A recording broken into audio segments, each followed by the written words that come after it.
Episode 4 की शुरुआत में सभी प्लेयर को खाना दिया जा रहा होता है।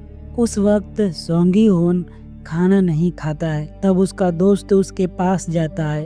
वो कहता है कि तुम खाना क्यों नहीं खा रहे हो। सोंगी कुछ भी जवाब नहीं देता इसके बारे में। तब उसका दोस्त कहता है कि तुम्हें तो अगली गेम के बारे में पता ही होगा, क्योंकि तुम तो इस गेम के पहले विनर रह चुके हो।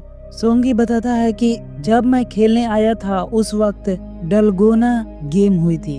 तभी वहाँ पे बाकी सभी प्लेयर्स भी आते हैं और वो लोग भी सोंगी वन से मदद मांगते हैं। वो कहते हैं कि तुम विनर हो इस गेम के, बताओ हमें क्या करना चाहिए। हमने तुम्हारे भरोसे ही गेम जारी रखने के लिए वोटिंग किया है। सोंगी वन बताता है कि कल डलगोना गेम होगी, जिसमें चीनी से बने सेब को चूज करना होता है और उसको निकालना होता है। इसमें 4 सेब होते हैं, उनमें से एक सेब को चुनना होता है और उसे फिर काट करके निकालना होता है सेब को बाहर। प्लेयर नंबर 1 पूछता है कि आखिर कौन सा सेब सबसे आसान होता है। सोंगी वन बताता है कि ट्रायंगल सबसे आसान रहता है। सोंगी वन कहता है कि इस गेम के बारे में सभी को बता दो ताकि कल ज्यादा से ज्यादा लोगों की जान बच पाए। रात के समय जब सोंगी वन अकेले बैठा होता है तो फ्रंटमैन वहाँ पर आता है। वो सोंगी से कहता है कि मैं भी गेम नहीं खेलना चाहता था, मैं तुम्हारी बातों को समझता हूँ। ये पैसा सही नहीं है पर मुझे इसकी जरूरत है। मुझे वो पैसा किसी भी कीमत पर चाहिए, चाहे वो किसी के खून से ही क्यों न रंगा हो। फ्रंटमैन बताता है कि उसकी बीबी बीमार है, उसकी हालत खराब है, उसके लीवर को ट्रांसप्लांट की जरूरत है, पर अब तक डोनर नहीं मिला है, इसीलिए उसे पैसों की जरूरत है और गेम ही मेरी आखिरी उम्मीद है।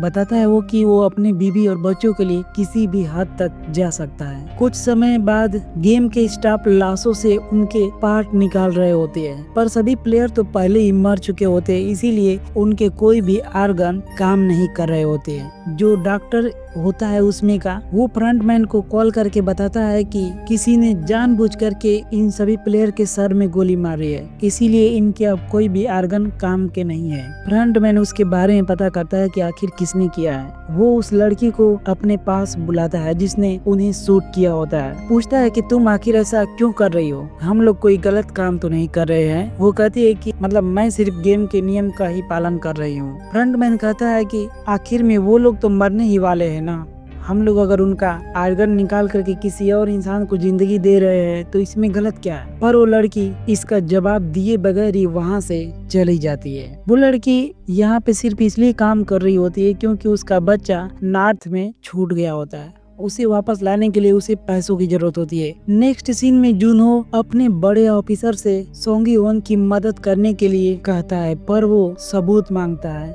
जुनहो पर चिल्लाता है। जुनहो के पास कोई भी सबूत नहीं होता है कि किसी आइलैंड पे कोई खूनी गेम हो रही है जिसमें बहुत सारे लोग मारे जाते हैं। अब जुनहो और गैंगस्टर कहते हैं कि अब हमें ही कुछ करना होगा क्योंकि पुलिस भी अब साथ दे नहीं रही है। इधर दूसरी गेम शुरू होती है तो सभी ट्रायंगल वाले सेब को चुनने के लिए लाइन में खड़े होते हैं। सबसे पहले सोंगी वन होता है और जैसे ही वो बॉक्स लेता है और उसे ओपन करता है तो उसमें ट्रायंगल होता है, लेकिन इतना टेढ़ा मेढ़ा ट्रायंगल होता है कि उसका देख करके दिमाग ही घूम जाता है। बाकी सभी देख करके डर जाते हैं और सोंगी वन पर चिल्लाने लगते हैं। कहते हैं कि हमने तुम्हारे भरोसे पर ट्रायंगल चुना था और तुमने हमें धोखा दे दिया, अब तुम्हारी वजह से हम सबकी जान जाएगी। और तभी सोंगी होन की आंखें खुल जाती है, यानी कि वो तो सपना देख रहा होता है। इधर सच में दूसरी गेम शुरू होती है। सभी को 5-5 लोगों की टीम बनाने के लिए कहा जाता है। फ्रंटमैन सोंगी वन के टीम में शामिल होने के लिए कहता है और इनकी टीम में होती है एक लड़की और सोंगी का दोस्त और एक मरीन। अब ये जो गेम होने वाली होती है, इस गेम का नाम होता है 6 लेग। इसमें 5 मिनी गेम होने वाली होती है, पर इस गेम को खेलने के लिए जो 5 प्लेयर होते हैं एक टीम में, उन सभी के पैर आपस में ही बांधे गए होते हैं। इसमें